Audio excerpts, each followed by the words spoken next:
उन्वान सब्र और अमानत। अल्लाह के नबी ने फरमाया, जिसके अंदर अमानत नहीं, इसके अंदर ईमान नहीं। ये अल्फाज सिर्फ एक हदीस नहीं बल्कि इंसानियत की बुनियाद है।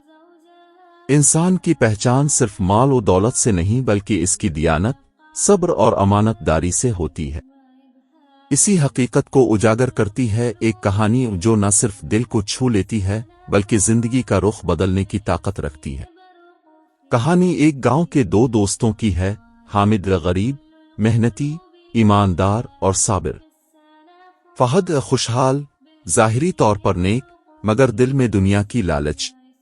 हामिद का घर गुर्बत की तस्वीर था, एक छोटी सी कच्ची झोंपड़ी जिसका दरवाजा भी कमजोर था।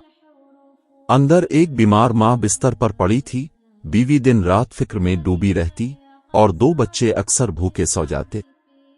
हामिद की तनख्वाह इतनी कम थी कि 2 वक्त की रोटी भी पूरी ना हो पाती, लेकिन इसके दिल में अल्लाह का खौफ और सब्र की ताकत थी। फहद अक्सर मजाक में कहता, दोस्त, जिंदगी इतनी मुश्किल क्यों बना रखी है? थोड़ा सा झूठ बोल, थोड़ा सा फायदा उठा, हालात बेहतर हो जाएंगे। मगर हामिद का जवाब हमेशा एक जैसा होता, फहद, झूठ और हराम से वक्ती सुकून मिलता है मगर अंजाम बर्बादी है। एक दिन शहर का एक मशहूर ताजिर गांव आया।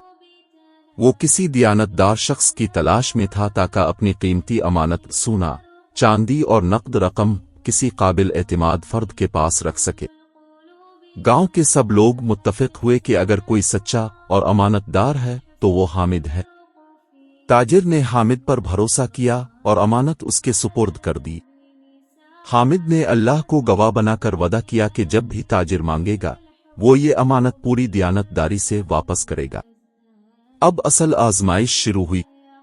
हामिद की मां की बीमारी बढ़ गई, दवा के लिए पैसे नहीं थे, बच्चे भूख से बेकन्ने लगे, घर में फाके होने लगे, बीवी की आंखों में आंसू थे और हामिद के दिल में दर्द।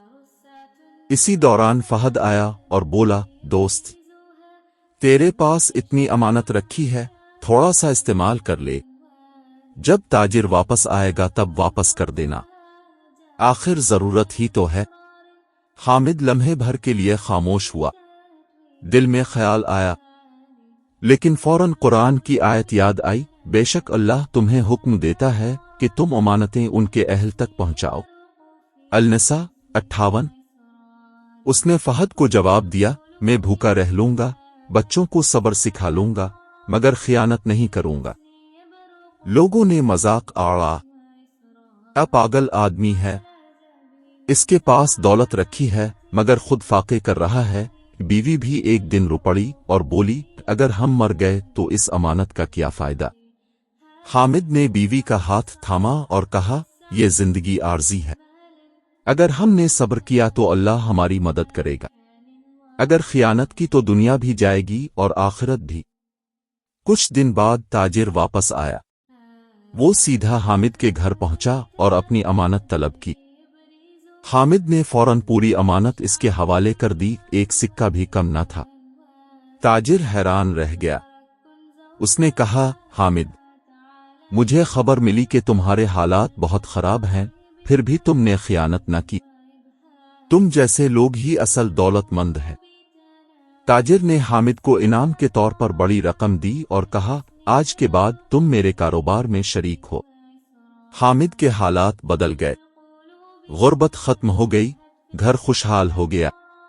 लेकिन इसने कभी गुरूर नहीं किया। वो हमेशा अल्लाह का शुक्र अदा करता और दूसरों की मदद करता। कहानी का सबक, अमानत ईमान का हिस्सा है।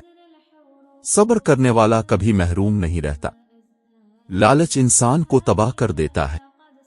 अल्लाह अपने बंदे को आजमाता है मगर कभी बेसहारा नहीं छोड़ता। आखिरी पैगाम, याद रखें, दुनिया का माल खत्म हो जाएगा लेकिन सब्र और अमानत इंसान को हमेशा जिंदा रखती है। जो शख्स अल्लाह पर भरोसा करे वही कामयाब है।